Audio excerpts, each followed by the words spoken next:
away. The job's a joke you broke, love life's the away. It's like you always stuck in second gear. When it hasn't been your day, you wait too long. Even you're here, but I'll be there for you when the rain starts to. Hi guys, do you have this kind of habit? Is to look through your WeChat moment to check what everybody's doing today. For me, I have this kind of habit because I have a lot of friends and most of them are not around me, and if I want to check what are they doing today, I can use the WeChat moment to help me. But as time goes, I found out there's a phenomenon that the friends who stay around each person change periodically. That's really weird for a really long-lasting friendship. So I just questioned whether friendship is eternal or not. But it's really there's no way for me to see the specific living status of each person just by the moment on the WeChat, because no one will share all of their life on the WeChat. So that leads me to my focus group interview. I just randomly picked 3 of my classmates and to have a more detailed conversation with them.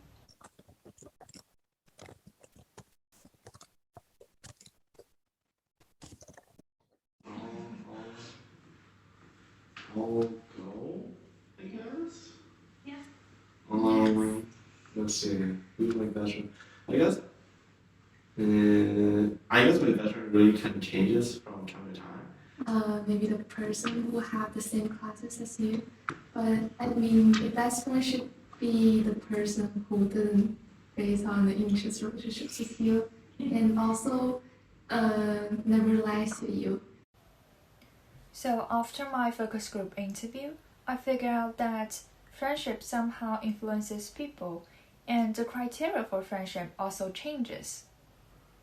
To get more detailed information, I did some online research in the NYU Shanghai library databases, and inspired by SADC's research, which focused on the development and influence of friendships, a research question turned out to my mind. That is, how does the criteria for friendship change and influence the person throughout his entire life? And there are mainly 4 key terms of my research. They are friendships, criteria, change, and influence. Instead of interviewing an expert, I tried to do the research by myself, because what I research on is more based on the people themselves. I want to listen to their voice by myself, which I think will be more direct and accurate. In my research, there are 6 participants, aging from 11 years old to 51 years old. So what I have been talking about is the introduction to my research, and the following parts will be my main findings. And I'm going to divide the findings into 2 parts, which are how criteria for friendship change and how does the change of criteria influence people. So let's take a look at our first point. Criteria for friendship usually changes according to different social positions throughout the different life stages. From my research, I found out that the most common criteria for friendship are comfort and support, including instrumental one and emotional one. But people in different life stages have different understanding. Here, I divided the life stages into 3 parts, which are school stage, work stage, and family stage. According to SADC's research, which focused on individuals aging from 18 to 95, family embeddedness and social support have significant influence on individuals' criteria for friendship. What does that mean? It means that as social experience has been accumulated, individuals' cognitive level is continuously rising. People will gradually form their own criteria for friendship. So then it turns to the second part of my findings. I have interviewed 6 participants in my research, as I have mentioned, and I found out that the influence itself is a mutual process. Our selection of friends influences ourselves, and our previous experiences also affect our later selection. The time and effort on friendship varies at different life stages, and the rate of friendship has a declining trend.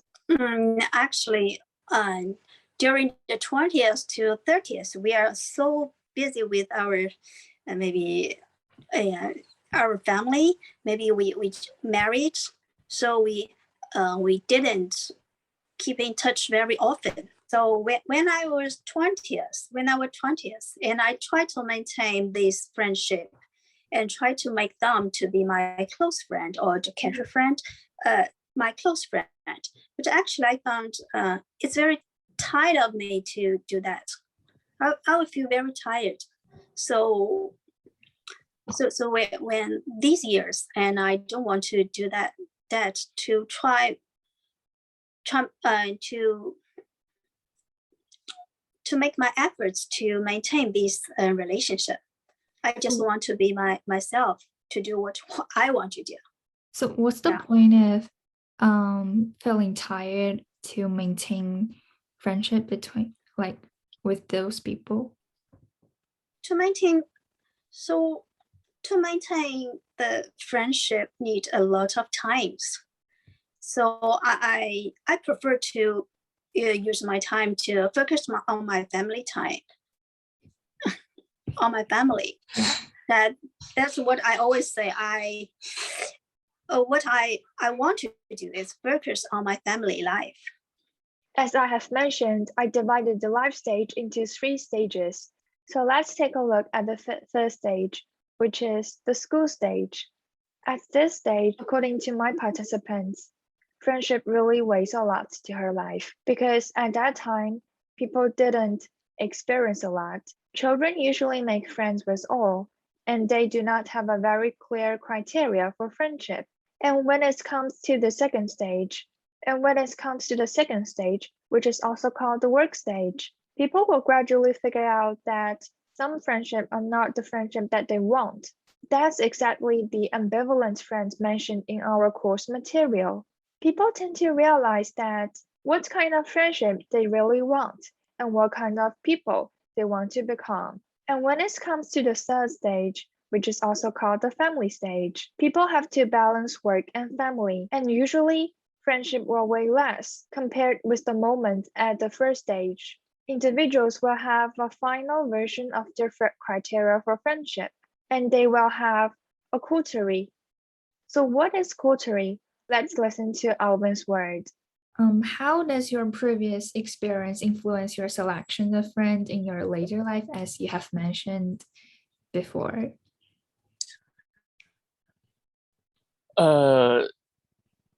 Currently, I have entered the so-called, it is in my 30s. I have to say I have already accumulated, I have already formed the so-called coterie. The coterie, that means you have a lot of very close friends. You can share a lot of things, something that is secret, something sorrows and happiness in your life, everything that you can share with this group of people.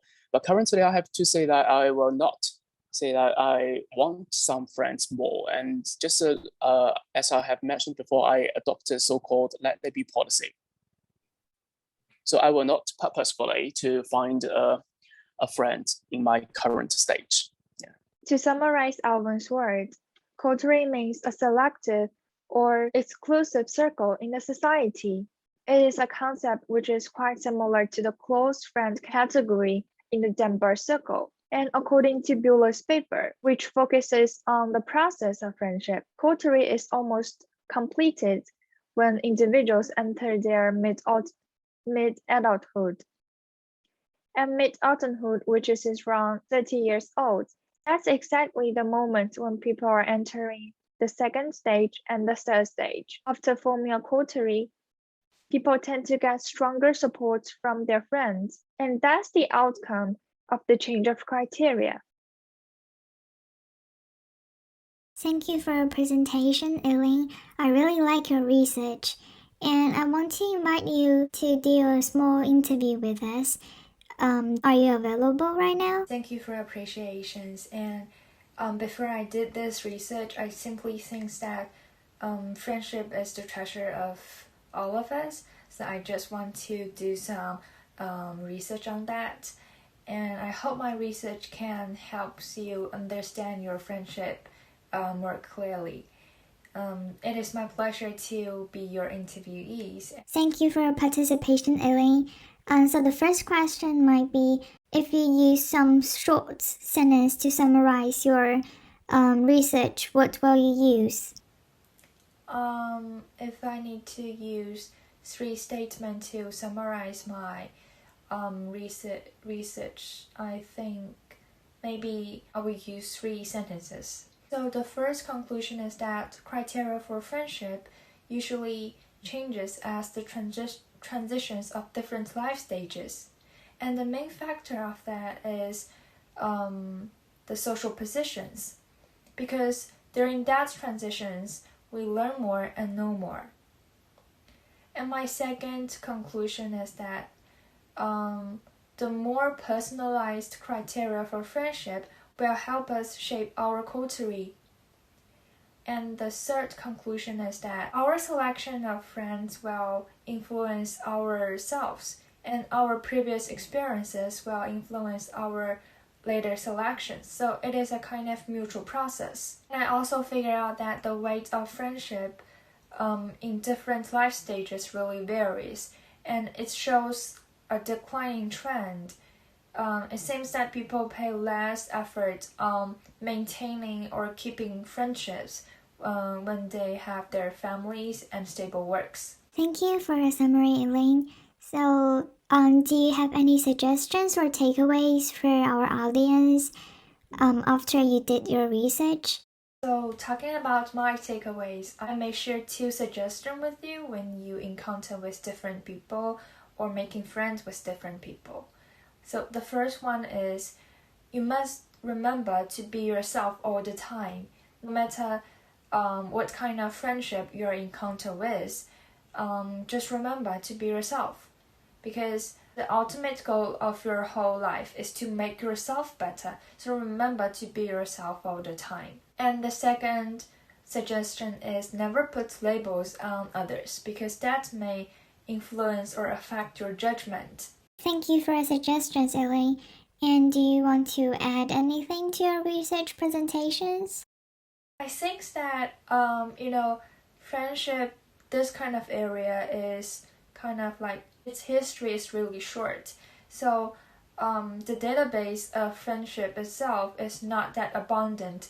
So for my future research or the future research of friendship itself, I want more researches and have more data about friendship, this kind of issue. In that way, our further research will be more accurate and more reliable. So the limitations of my research is really obvious. I only invite 6 participants to join my research. So if I have chance to improve my research, I will invite more people, more participants to do this kind of interview, so that I can collect more abundant data to help me have a more accurate, more reliable judgment on this kind of issue. Thank you for your answers today, Elaine. And also thank you for your participations today. Have a good day. Never mind, it's my pleasure. Thank you for listening to my presentations. See you next time. Bye bye.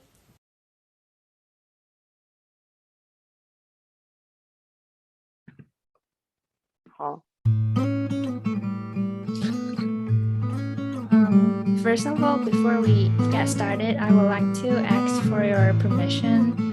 So before we get started, I would like to ask for your permission for the interview. Do you have any questions to ask me? Okay, so what does EAP stand for? It project for you, they can help you. When assembling your day, your weeks, your month, even your year, but I'll be there for you.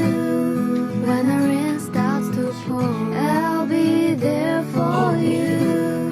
Like I've been there before, I'll be there for you. 'Cause you're there for me too.